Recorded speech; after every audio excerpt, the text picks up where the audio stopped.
Move it around. Ooh, so good.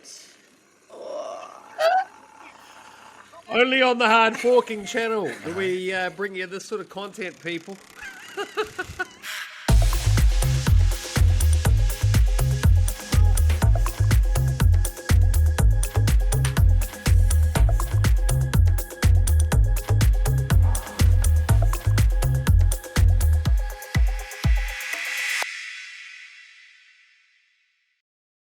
Bitcoin's boring, so this week we've got Leanne with her new vibration device. It's my favorite new toy from my chiropractor.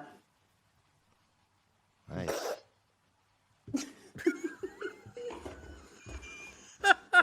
Okay. Welcome back, everyone. I don't know what to say. When you're a trader, you need all sorts. Hey, I'm going to start a market. I'm going to sell this as a trader's tool. Yeah. Yeah. Crypto chiropractic. Crypto Chiro. Yeah, only available at hardforking.com. Get yours today, people. So, Leanne, there's some very good vibrations there. Let's move into the charts and see what vibes we're getting from Bitcoin. The feels. I'm not feeling Are you nothing. feeling it? I'm dead inside still. Are you? No, I've written here on my chart that we actually were getting up to some snorkeling territory. Good. Which is good because we want to aim to get to surfing on top of the wave, remember?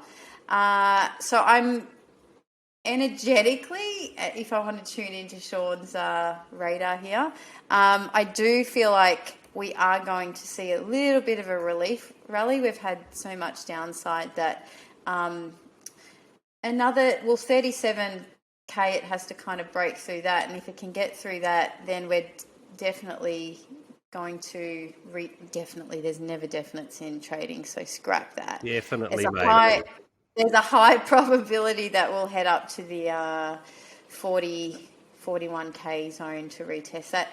For me, I don't think we've got enough juice to get there. I'm still anticipating a 24K drop, but I like what the wave's doing, and you can see now we start to get this. Before we were up in too much, we were underwater too much, but now we're starting to get this wave flatten out, and once the wave flattens out, it gives us a fighting chance to get to the top. So I don't expect that to happen until mid to late July, though, before we see any sort of retest if we get one. I like what it's doing now. I'm still in no rush to enter into any trades. It needs to flatten out a little bit more before I get there. So, yeah, it's definitely looking better than it was, that's for sure. I think the fact that, you know, the mining operations have left China, there's no more FUD. Like, it's done.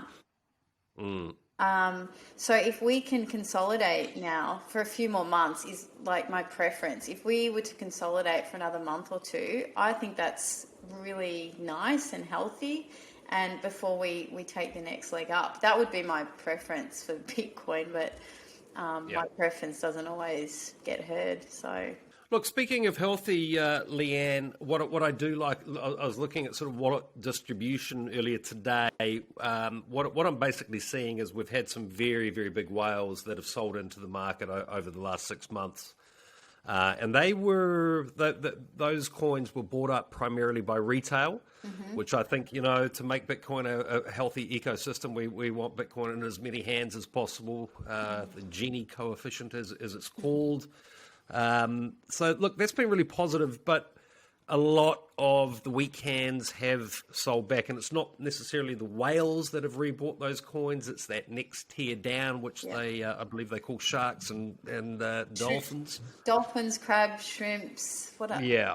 Is that the layer, the order? I can't remember. It's cool. I'd rather be a dolphin than a shark or a whale.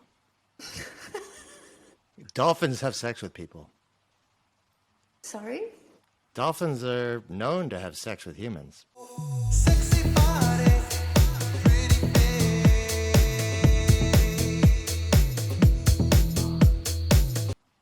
Have you Had sex with a dolphin? had sex with a dolphin, Jesse? I haven't had the pleasure. It doesn't mean I never will. On our next Many dolphins episode, out there. Jesse's going to. Never say never. Or never say,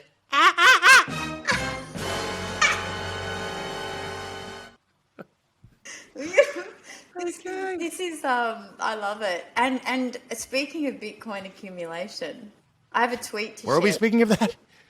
Well, We were talking about having sex with dolphins. Speaking of fucking dolphins.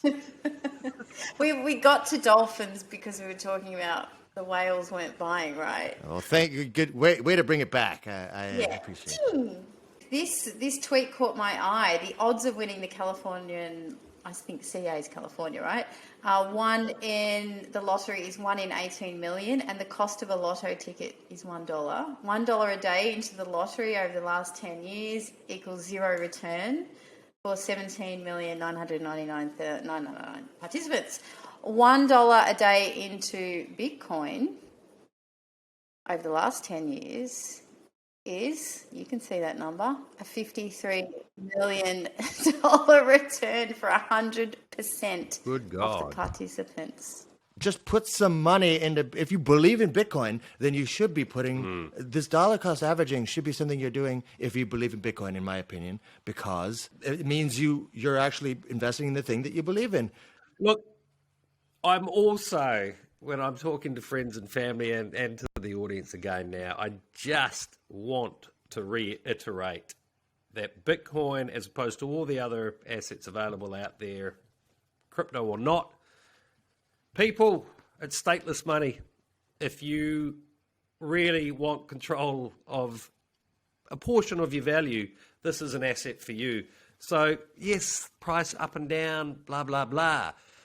But own something that cannot be taken off you. The world is becoming more, it feels like there's a chokehold on all of us. And believe me, it's going to get worse in the coming months. So, yeah, let's have a look at ETH. And tell me, should I still be long? Let's have a look at, I think the thing is going up trade. So, Sean, for me, it was all over when we broke this channel. And for me, ETH was looking better than Bitcoin at one point, but now I actually think it's looking a little bit worse than Bitcoin. It's still underwater enough for me, and I'm going to take the noise off so that you understand where I'm coming from. So we did get an entry, absolutely, on my system, but our next cap is at resistance for me is at the base of that channel, so it's about the 2.4, 2.5 region. So if I was holding along, I would think about the resistance in this area and what I was going to do next.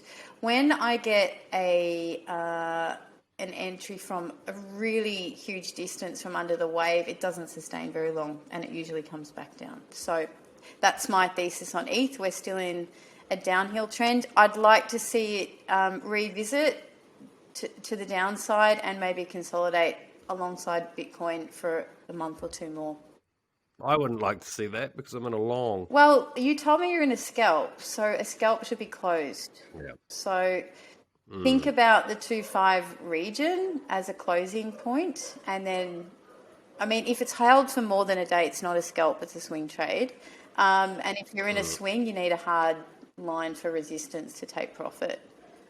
How do you work it through? For me, typically, I'll look at the funding rate is typically my first port of call. If way too much of the market is long or short, that has a major influence on how I play it. I typically go against the market. And then obviously I work back through the time frames, before making an entry, weekly, daily, 4 hour, etc., etc. What any other sort of tips for the traders out there and for myself about how you would go about assessing? For example, if you were looking to enter a short-term trade on ETH today, what would be your thought process? How would you work that through? If I'm doing a scalp, I would stick to one chart, whether it's the 5 minute the 2 minute, 3 minute, whatever your flavor is. I only stick to one chart. The minute you start deviating into the other charts, you get messy and your trading plan gets blurred. So if you are doing scalp trading on leverage, I suggest you stick to one chart only and you have very defined lines of where to take profit. A scalp really, it's not, a scalp should be hours at the very most. Yep. And if you're going into a longer term outlook on that, then you need to start looking at the 30-minute, 1 hour chart and build your repertoire from there. So there's a lot of people that are leverage trading the 4 hour chart. That's a nice lot, that will take a few days sometimes. Yeah, that's typically how I trade. Yeah, so that's not a scalp to me. That's an intraday trade. And at the moment, I'm not doing any leverage trading. I'm only doing spot trading. So I did enter at 33 with some Bitcoin, and I will ride that to 37.3 is my resistance zone. But then I'm still expecting more downside, so I have a take profit there. And I'll re-enter. And when my wave flattens out in the way that I want it to, that's when I'm happy to go heavier with size. And I'll go heavier on Sol. I'm just waiting for that perfect entry. And my biggest challenge in trading is patience, and I'm really exercising that at the moment. Like, I know, I feel it that we're not at the end, we're not in a prolonged multi-year bear trend, but I'm prepared to wait a few months to get a good entry again on some bigger swings.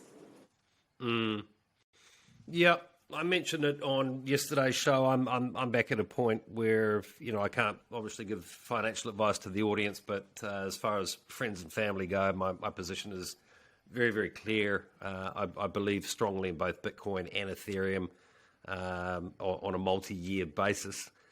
So if you're, they're turning around and saying, "Oh, wait for 20K." Look, if you're playing that, that longer term time horizon, for me, dollar cost averaging now, I think there's good prices.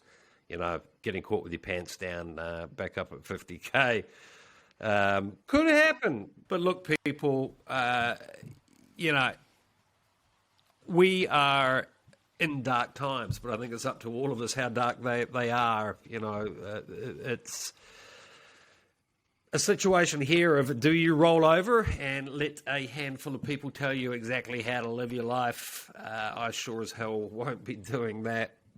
Self-sovereignty over at least a portion of my value is in Bitcoin. I'm really happy about that. If you guys out there, if you believe in crypto and you want to see a change, then continue to research it on your own so that when people do ask you about it, you're able to, give a educated response that can maybe sway them into not just joining our side, but even seeing the bigger picture with a better lens. So the more you better yourself, the better everyone else around you may become. On that note, what Leanne and Jesse, maybe Leanne first, is there a change in the way your sort of friends and family that maybe aren't in crypto? Or what are you hearing from them? Is interest waned? Are they? I'm a lot of people for me have sort of thrown their hands in the air, and it's all a bit, oh man, they got burnt on a couple of things, and they're not interested anymore. If I'm going to be perfectly frank, I feel like my Australian friends who've had so much lockdown, especially in Melbourne, are so tired and worn out that they don't even ask me about crypto anymore, to be honest. They've lost almost the will to, they're just trying to get through everything. So for me, I'm from Melbourne. Obviously I'm not there, don't live there anymore, but I feel like the people that would normally ask me about it are not asking me any questions because they've had such a shitty year and a half that's the last thing on their mind. People from around the world, friends of mine,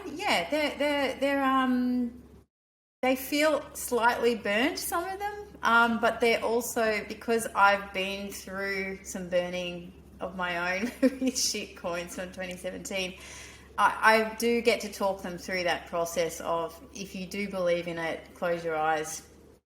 If you're an investor that is in it for the long term, same spiel, right? If you're a trader, then you need to learn how to trade so you don't get stuck in positions that aren't good. And because I can talk them through those things, they're pretty good. But in terms of my mother country, I have to say, I think people are disillusioned and they don't know what to think anymore, so they're actually not asking me about crypto when they were prior to COVID. Jesse? What was the question? Just the general sentiment from people you know about crypto, maybe ones that have sort of been on the fence. My friends, family, people close to me are not only more interested in it now than they ever have been, but they also seem to take these dips well. And I'm talking about people who haven't been involved in this space for too long, people that you would expect maybe to be scared off. They seem to be at least somewhat educated on the concept that this happens. They're educated on the concept of extreme volatility, much more so than like stock markets and stuff like that. And maybe that's only because I'm thinking about the people who talk to me and they're positive and they have high hopes, and I'm not talking to the people who are negative or anti crypto in one way or another or don't believe in it. But I guess my point is I see more people entering the space with a taste for knowledge than ever before, at least within my circle and my outer circle. So that's a good sign for me, and I'm happy to see it. And I think that it's only natural for that to happen in times like these, for sure. Yeah. Yeah. I think it's interesting about the volatility stuff too, because I've been really shocked that when we've had the drop, I haven't got texts of people freaking out because they are more tuned to the fact that this stuff is volatile. That's exactly like you told us it was, and so that they are more mentally prepared, and it's out there. Something that's spoken about the volatility is part of getting initiated, right? So a lot of these people that I'm talking about, one thing that a lot of them need to learn is what Sean's talking about more, which is it's fine to look for quick gains, and it's fine to try to become a millionaire overnight, because technically it's possible, and there's nothing wrong with attempting, but the bigger picture here is maybe something they shouldn't be casting aside, which is, your future, your freedom, all of that. It's such a bigger picture than hopefully winning enough money in a week to buy a Lambo. There's bigger fish to fry here. There's bigger dolphins to fuck. I bleat on about it. That opportunity to have stateless money, something you control. Jesse and I lost a friend in Copenhagen. I had just helped him on board into Bitcoin, and unfortunately, the next day he had a motorcycle accident and ultimately died. He had 2 young children. That he wasn't married to his partner, so I basically was very involved in the legalities of him trying to get cash to his children and to his partner. But his bank basically just shut everything down. It was a very long process of about a year. So that Bitcoin holding effectively turned into the only asset that we could get to those children. So, for me there's just a use case straight away. My parents, we live on a freaking fault line in New Zealand. They've understood, emergency sort of situation, owning Bitcoin. If we get leveled by an earthquake, what's that going to do to the New Zealand dollar, the banking system? So, there's all these other different use cases of Bitcoin. It all boils back down to the fact that it's something you own. It's globally accepted. You're in control of it. Yeah, it's so important. And another thing I think people should keep in mind is that, like, when they're like, "Oh, I can't buy anything with Bitcoin. What do I need that for?" keep in mind one concept that I've always kind of stuck to in my life that has given me a certain level of success, which is, I mean this in a good way, okay? A good way to find success and perhaps even to benefit financially. Hang around with smart nerds. Period. If you want to get forward in life, hang out with nerds. Period. That's my advice. And what I mean by that, and I mean that, like I said, I mean that in a loving way. What I mean by that is hang out with smart people. Hang out with people who actually probably have a lot of money because they're smart, and ask them. I mean, and the thing is, you, Joe Blow, saying you don't get why Bitcoin is that big a deal. You can't buy anything with it, and you watch the news and they talk shit about it. Fine, but if you have Bitcoin, somewhere down the line, you might be able to trade it to someone who does care about it, and they might be able to give you something too. It's not just about buying in a marketplace. There's also the trading aspect of it, peer to peer. And there's lots of people out there who value Bitcoin. We're talking about just human beings. And some of the smartest people I know, in fact, the smartest people I know are in crypto. So keep in mind, it's like, forget what you're told. Just look at it. Like, don't do what people say. Do what the best people do. I'm going to give you a piece of advice. Don't listen to what people say. Watch what the best people do. Don't listen to what people say. Watch what the best people do. There's magic there. Yes, It's very simple. Yeah. absolutely. It's so true. Hang around people smarter than you. I do it. If people if people have a life or are doing something, or abundance and money, like you were saying, Jesse, have what you want, ask them how. Hang around with them, ask them questions. It's just the law of the land, isn't it? But, I just want to leave you with that thought again. Stateless money, it's in your wallet, you control it. There's so many applications, so many reasons that you should want that. Screw the price, people, forget about it. Just understand that first. $1 a day. And $1 a day, absolutely. All right. Oh, and closing the show this week. So for all you traders out there who don't get enough exercise, my chiropractor just gave me this. It started with it. It's going to end with it. And it's a different knob on the end this time. Ooh. Different knobs. It's the members only zone. Bye-bye. Over and out. Thank you. Catch you later, everyone.